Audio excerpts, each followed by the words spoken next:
నమస్తే, టేస్టీ వంటలకి స్వాగతం. ఇవాళ టేస్టీ వంటలలో పెప్పర్ రైస్ ఎలా ప్రిపేర్ చేసుకోవాలో నేర్చుకుందాం.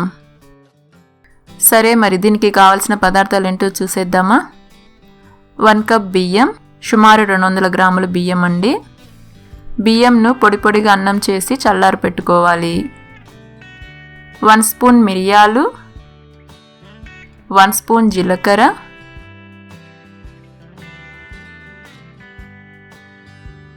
1 స్పూన్ మినప్పప్పు, 1 ఎండుమిర్చి, 10 జీడిపప్పు, 1 మీడియం సైజ్ ఉల్లిపాయను సన్నగా తరిగి పెట్టుకోవాలి.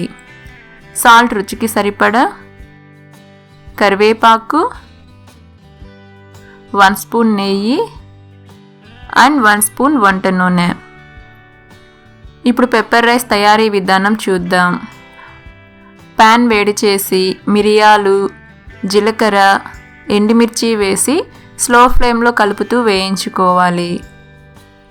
ఎండుమిర్చి ఆప్షనల్ అండి.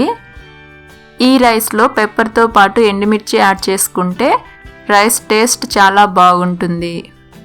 చూడండి, జీలకర్ర మిరియాలు చక్కగా ఫ్రై అయ్యాయి. అలాగే వాటి నుంచి మంచి అరోమా వస్తుందండి. ఇప్పుడు స్టవ్ ఆఫ్ చేసుకోవాలి. తర్వాత రోలులో వేయించుకున్న మిరియాలు, జీలకర్ర, ఎండుమిర్చి వేసి కొంచెం పలుకులుగా దంచుకోవాలి. మీకు రోల్ అందుబాటులో లేకుంటే మిక్సీ జార్లో వేసి కొంచెం పలుకులుగా మిక్సీ పట్టుకోవాలి.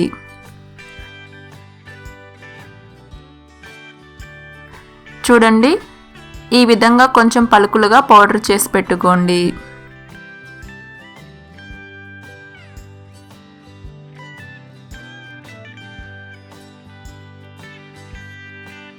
తర్వాత కడాయిలో 1 స్పూన్ నెయ్యి, 1 స్పూన్ ఆయిల్ వేసి వేడి చేసుకోవాలి. ఓన్లీ నెయ్యితో అయినా ప్రిపేర్ చేసుకోవచ్చండి, అలాగే ఓన్లీ ఆయిల్తో కూడా ప్రిపేర్ చేసుకోవచ్చు. నేను 2 సగం సగం వేసి రైస్ని ప్రిపేర్ చేస్తున్నాను. ఆయిల్ వేడయ్యాక ఆవాలు వేసుకోవాలి. ఆవాలు చిటపటలాడాక మినప్పప్పు వేసి కలుపుతూ దోరగా వేయించుకోవాలి. చూడండి, మినపప్పు లైట్గా ఫ్రై అయ్యాయి. ఇప్పుడు స్లైస్డ్ జీడిపప్పు వేసి కలుపుతూ దోరగా వేయించుకోవాలి.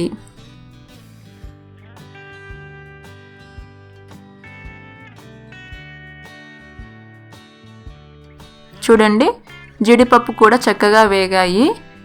ఇప్పుడు 8 లేదా 10 మిరియాలు వేసి అంతా ఒకసారి కలుపుకోవాలి. తర్వాత సన్నగా తరిగిన ఉల్లిపాయ ముక్కలు వేసుకోవాలి. ఇప్పుడు ఉల్లిపాయ ముక్కలు త్వరగా వేగడానికి చిటికెడు సాల్ట్, అలాగే కరివేపాకు వేసి అంతా కలిసేలా కలుపుకుంటూ ఉల్లిపాయ ముక్కలు మెత్తగా అయ్యే వరకు వేయించుకోవాలి.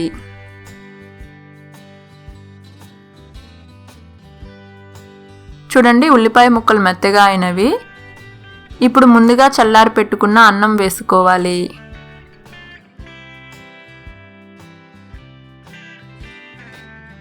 ఇప్పుడు అందులో రుచికి సరిపడా సాల్ట్, అలాగే ముందుగా మిక్సీ పట్టుకున్న మిరియాలు, ఎండుమిర్చి, జీలకర్ర పొడి వేసుకోవాలి.